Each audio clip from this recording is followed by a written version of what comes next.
कुंभ जिसके पंचम भाव में कुंभ राशि हो वह स्थिर चित्त का होता है। ऊपर से शांत दिखाई देने पर भी उसके हृदय में हलचल मची रहती है। गंभीरता इसका प्रधान गुण है। यह व्यक्ति व्यर्थ का असत्य भाषण नहीं करेगा। दूसरों की भलाई एवं परोपकार करने में प्रसन्नता अनुभव करेगा। प्रसिद्धि भी ऐसे जातकों को शीघ्र ही मिलती है। कष्ट सहन करने में भी ये माहिर होते हैं तथा भयंकर विपत्तियों में भी ये अडिग रहते हैं। संतान एवं विद्या सुख इन्हें श्रेष्ठ रहता है।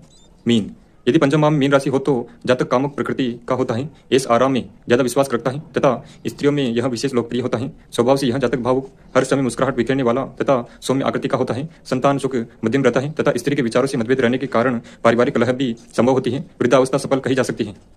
पंचम भाव में ग्रह एवं फल। पंचम भाव में कौन सा ग्रह क्या फल देगा इसका वर्णन कर रहा हूँ।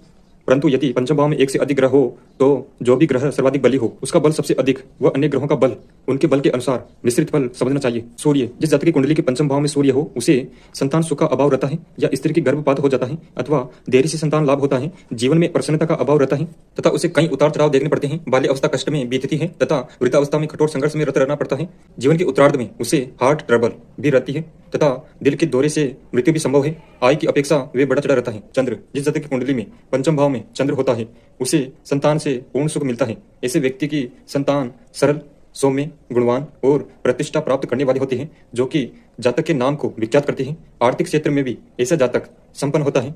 आय के स्रोत एक से अधिक होते हैं तथा जीवन में सुख भोग करता है। ऐसे जातक को स्त्री भी गुणवान एवं कुलीन मिलती है। जमीन से लाभ रहता है तथा स्वयं का भी मकान होता है। यह व्यक्ति ईश्वर से डरने वाला होता है। ईश्वर की आराधना इसकी दैनिक चर्या होती है। धार्मिक कार्यों के लिए यह आगे बढ़कर सहयोग देता है। यथा संभव सत्य बोलता है तथा ईमानदारी पूर्ण जीवन बिताने का इच्छुक होता है। चातुर्य बुद्धि की तीक्ष्णता कलाओं का ज्ञान एवं तत्परता इसके प्राकृतिक गुण हैं। मंगल जिस व्यक्ति की कुंडली में पंचम भाव में मंगल हो वह पुत्र रहित होता है। यदि भाव निर्बल हो तो वह पुत्रों द्वारा प्रताड़ित होता है तथा दुख भोगता है। पाप कृत्यों में रत ऐसा जातक कई बाधाओं का सामना करता है। यह व्यक्ति प्रबल रूपेण साहसी होता है। साहस के बल पर यह भयंकर से भयंकर विपत्तियों के आघातों को भी सहन कर लेता है। जीवन पूर्णतः संघर्षशील होता है। पत्नी तथा इसके विचारों में मतभेद रहते हैं परंतु फिर भी कुछ न कुछ ऐसा मध्यम मार्ग निकल आता है जिससे वातावरण अनुकूल बन जाता है। डॉक्टरी वैद्यक आदि क्षेत्र में ऐसे जातक नाम कमाते हैं।